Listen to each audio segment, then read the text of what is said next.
Friends मैं आज एकदम टेस्टी एवी मगनी फोतरावाड़ी दाळ बनावी छे। चालो ए टेस्टी रेसिपी तमारी साथे पण शेर करूं।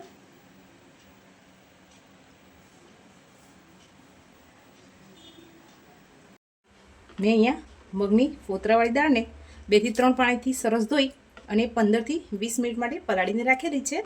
हवे एने आ पाणी नितारी लईशुं। एक कुकर लई लीधुं छे। हवे आपणे आ दाळने एमां उमेरी दઈએ। एमां जरूरियात मुजबनुं આપણે પાણી ઉમેરીશું।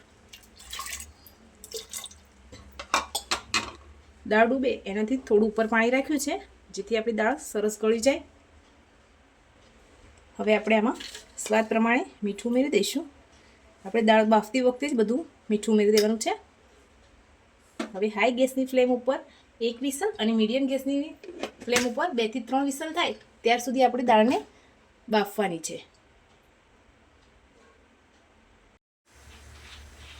गैस पर अपने कढ़ाई राखी दीधी है। हवे आपणे आमां 2 मोटी चमची जेटलुं तेल उमेरीशुं। तेल आपणुं सरस गरम थई गयुं छे। हवे आमां अर्धी चमची जेटलुं जीरुं उमेरीशुं। एक नानी चमची जेटली राई उमेरीशुं।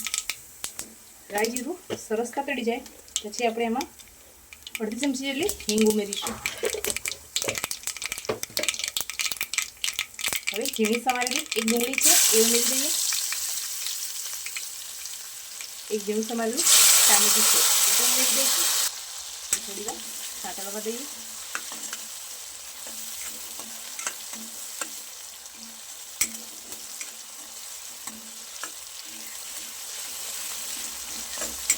ડુંગળીમાં રહેલી કચાશ દૂર થઈ જાય ત્યાર સુધી આપણે ટામેટા અને ડુંગળીને સાતળીશું। સાથે સાથે ટામેટા પણ સરસ સોફ્ટ થઈ જશે। गैस की फ्लेम में मीडियम राखीशुं।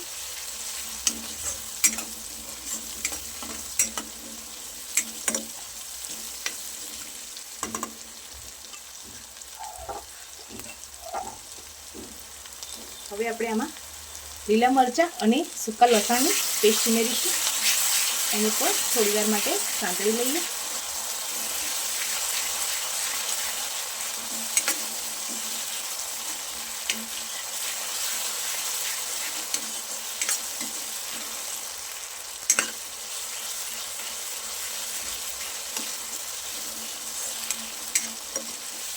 आ रीते हलावता जईशुं तो मसालो नीचे तळिये बेसे नहीं अने लसणनी कचाश पण दूर थई जाय।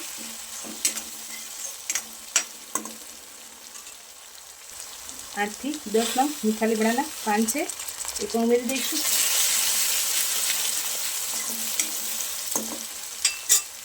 હવે આપણા રેગ્યુલર જે મસાલા આવે છે એ ઉમેરી દઈએ।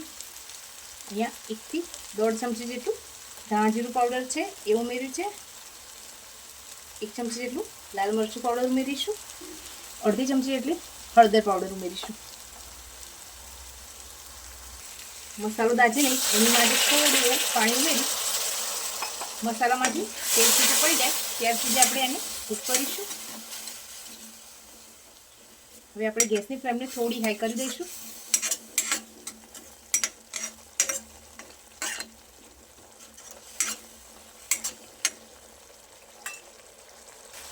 लास्ट में આપણે અડધી નાની ચમચી જેટલો ગરમ મસાલો ઉમેરીશું જેથી એનો ટેસ્ટ અને સુવાસ બંને પણ જળવાઈ રહે।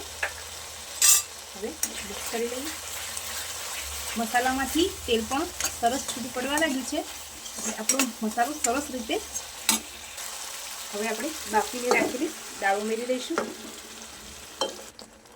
હવે આપણે દાળ કેટલી પતલી કરવી છે એ પ્રમાણે પાણી ઉમેરીશું અને આ સમયે એકવાર મીઠું ચેક કરી લેવાનું। જો તમને ઓછું લાગે તો અત્યારે જ ઉમેરી લેવાનું છે। હવે આપણે ઉપરથી લીલા ધાણા ઉમેરી દઈએ અને દાળને સરસ ઉકળવા દઈએ। હવે આપણે દાળને ઢાંકીને સરસ ઉકળવા દઈએ જેથી મસાલા સાથે દાળ એકદમ સરસ સેટ થઈ જાય। આપની મગની ફોતરાવાળી દાળ બનીને तैयार थई गई है। तमने मारी रेसिपी गमती होय तो लाइक करजो, शेर करजो अने फ्रेंड्स साथे शेर करवानुं भूलता नहीं।